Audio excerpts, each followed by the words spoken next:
চোটে পড়া রাফিনিয়ার পজিশনে কাকে খেলাবেন আনচেলত্তি? দেখুন, এদের মিলিতজ্ঞ দিয়ে শুরু। এরপর এস্তাভাও, ওয়েসলি হয়ে রাফিনিয়া যুক্ত হলেন ব্রাজিলের ইনজুরির তালিকায়। যদিও বাকিরা টুর্নামেন্ট থেকে ছিটকে গেলেও রাফিনিয়াকে নকআউট পর্বে পাওয়ার আশা ছাড়ছে না কার্লো আনচেলত্তির দল। তবে তার অনুপস্থিতিতে ব্রাজিলের একাদশে কে ঢুকবেন তা নিয়ে শুরু হয়েছে জল্পনা। হ্যামস্ট্রিংয়ের চোটে প্রায় 2 সপ্তাহের জন্য মাঠের বাইরে ছিটকে গেছেন রাফিনিয়া ফেরার সম্ভাব্য সময় রাউন্ড অফ 16। সি গ্রুপের শেষ ম্যাচে আগামী বৃহস্পতিবার ভোর 4টায় স্কটল্যান্ডের বিপক্ষে খেলবে ব্রাজিল।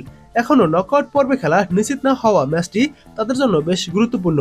সেই ম্যাচ দিয়ে প্রায় 3 বছর পর জাতীয় দলের হয়ে মাঠে নামার কথা রয়েছেন নেইমার জুনিয়রের। তবে রাফিনিয়ার স্থলাভিষিক্ত কে হবেন তা এখন বড় প্রশ্ন। এক্ষেত্রে সম্ভাব্য দুটি নাম সামনে এসেছে, রায়ান ও লুইস হেনরিক। বার্সেলোনা এবং জাতীয় দলে রাইট উইঙ্গার হিসেবে খেলেন রাফিনিয়া। একই পজিশনে আগে পালমেরাস এবং বর্তমানে ফরাসি ক্লাব লিওতে খেলছেন এনরিক ফিলিপে। তবে তাকে সম্ভবত সেখানে দেখতে চান না আনচেলত্তি। তিনি বরং নাম্বার 9-এ এনরিককে ব্যবহার করতে পছন্দ করেন। আর তেমনটা হলে সাইডলাইনের কাছে দেখা যাবে না 19 বছর বয়সী এই ফরওয়ার্ডকে।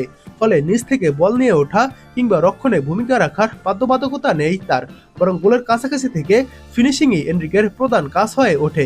আর তেমনটাই চান আনচেলত্তি। এনরিক শুধু ফিনিশিংই গোল করুক, এমনটাই চান আনচেলত্তি। হাইতি ম্যাচে রাইট উইংয়ে রায়ানকে ব্যবহার করেছিলেন আনচেলত্তি। তা নিয়ে ব্রাজিল কোচ বলেন, আমি রায়ানকে খেলিয়েছি কারণ এখানে ভালো যোগ্যতা রয়েছে তার। রাফিনিয়ার চেয়ে ভিন্ন প্রোফাইল তার। শুরুর একাদশ বা ওই পজিশনে কাউকে বিবেচনার জন্য এসব ছোটখাটো বিষয়ও ভূমিকা রাখে। সেক্ষেত্রে আমি রায়ানকে বেছে নেব। গত সপ্তাহের অনুশীলনে ইতালিয়ান এই কোচ ভিন্ন আক্রমণাত্মক ফরম্যাটের পরীক্ষা চালিয়েছেন, যেখানে বিকল্প হিসেবে রায়ান এবং লুইস হেনরিককে রাইট উইংয়ে ব্যবহার করেন তিনি। হেনরিককে খেলানো হয় ভেতরের দিকে। তবে নেইমারের প্রত্যাবর্তন বাড়তি অপশন যোগ করবে আনচেলত্তির হাতে।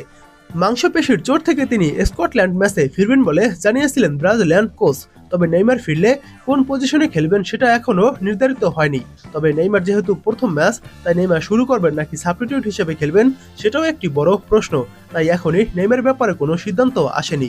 নেইমারের ব্যাপারে সিদ্ধান্ত আসলে আমি আপনাদেরকে জানাবো। আসন্ন ম্যাচের আগে রাফিনিয়ার বদলি নামানোর ক্ষেত্রে চূড়ান্ত সিদ্ধান্ত নেবেন আনচেলত্তি।